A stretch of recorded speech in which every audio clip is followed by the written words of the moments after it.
este mismo estudio. Así es. Bueno, habrá que ver qué nos depara la suerte volviendo a conversar acá. Oliver, bueno, señor Blanco, varios temas que comentar con usted, sobre todo este panorama político que nos ocupa. Hay unas elecciones municipales en puerta y también una unidad que pareciera estar cada día más fracturada. Ayer pudimos conversar con Tomás Guanipa en una cobertura que hicimos y él decía que la unidad tenía que reformularse, presentarle al país un candidato unitario. Pero ¿cómo presentarle al país un candidato unitario si las mismas toldas políticas más importantes no pueden hablar o no pueden concretar ninguna acción conjunta? Bueno, el candidato unitario se va a escoger a través de primarias en las cuales los venezolanos serán capaces de decidir quién los va a representar en unas eventuales elecciones presidenciales que deberían ser el año que viene. Sin embargo, mucho más allá de escoger una figura que represente a la oposición, nosotros debemos empezar a pensar cuál es el mensaje que vamos a darle a los venezolanos. El mensaje no puede seguir siendo la denuncia de que tenemos un gobierno que lo ha hecho mal, porque se ha determinado y se demostró incluso en las pasadas elecciones que no es suficiente el descontento con los adversarios políticos para nosotros ganar una elección y capitalizarlo.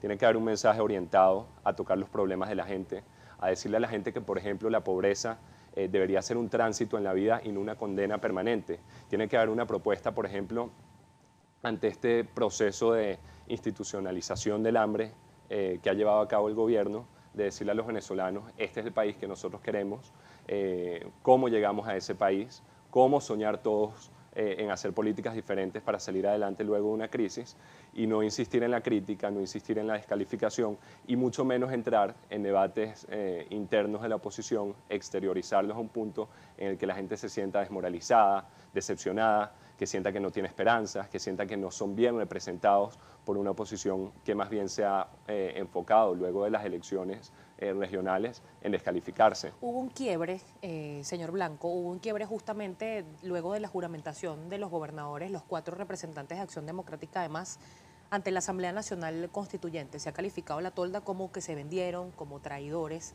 pero ciertamente marcó el quiebre de la mesa de la unidad.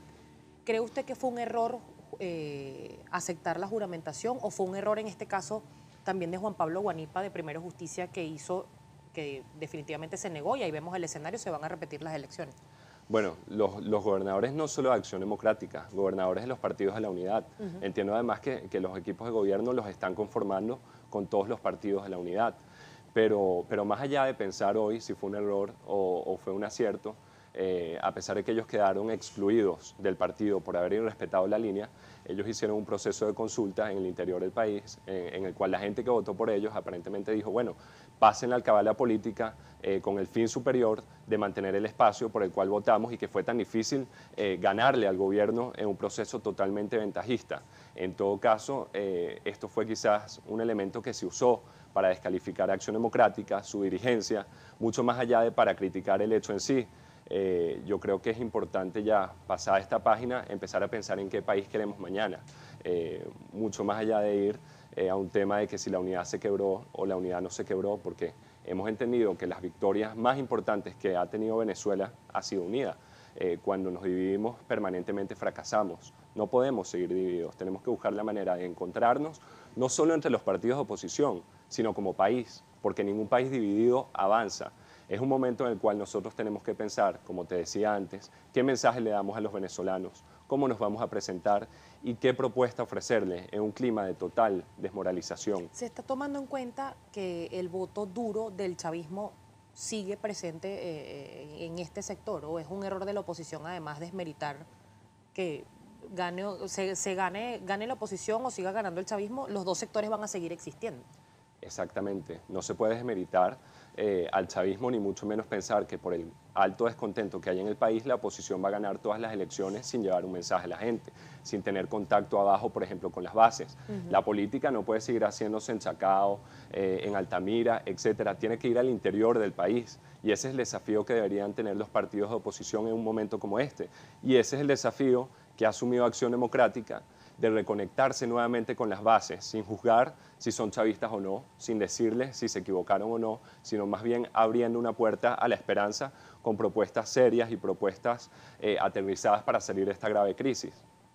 Hay otro escenario que es la petición bueno, la no participación en este caso de los partidos más importantes de la oposición en estas elecciones municipales. ¿Cómo alentar el voto si no se está participando en estas para que se participe en una posible, y además se habla de un posible adelanto de las elecciones presidenciales? ¿Cuál es la estrategia? Porque le dices que no voten en las de alcalde, pero las de presidente sí, con el mismo CNE, que es probable que las condiciones no cambien. Bueno, lo primero es que con respecto a la no participación de la unidad fue una decisión de todos los partidos. Acción Democrática siempre ha defendido el voto, siempre ha defendido el derecho al voto y sobre todo el compromiso que debe haber en las bases con la defensa del voto en el proceso electoral. Sin embargo, la mayoría de los partidos decidieron no participar en búsqueda quizás de nuevas condiciones electorales y es ahora cuando nosotros tenemos que presentar una estrategia, uno, para buscar condiciones electorales para una elección presidencial, dos, para tener un mensaje unitario que sea capaz de cohesionar no solo a la oposición. Nosotros no podemos seguir haciendo política pensando únicamente en las gradas que nosotros tenemos en la oposición, sino cómo pensar en un mensaje que le llegue a todos los venezolanos, incluso a los más de 5 millones de chavistas que han votado por el chavismo en todas las elecciones. Es decir, la oposición tiene grandes desafíos y precisamente este tiempo debe ser utilizado para presentarlos al país y para luchar por ellos, por la reconquista, por ejemplo, de estas condiciones para ir a una elección presidencial. Señor Blanco, tengo que ir a una pausa comercial. Al regreso quiero que conversemos sobre precisamente cuál pudiera ser esa hoja de ruta o qué plantea al menos Acción Democrática y también consultar su opinión sobre esta decisión ayer de la Asamblea Nacional Constituyente de allanarle la inmunidad parlamentaria al primer vicepresidente del Parlamento, el diputado Freddy Guevara. Estamos conversando con Oliver Blanco, dirigente de Acción Democrática.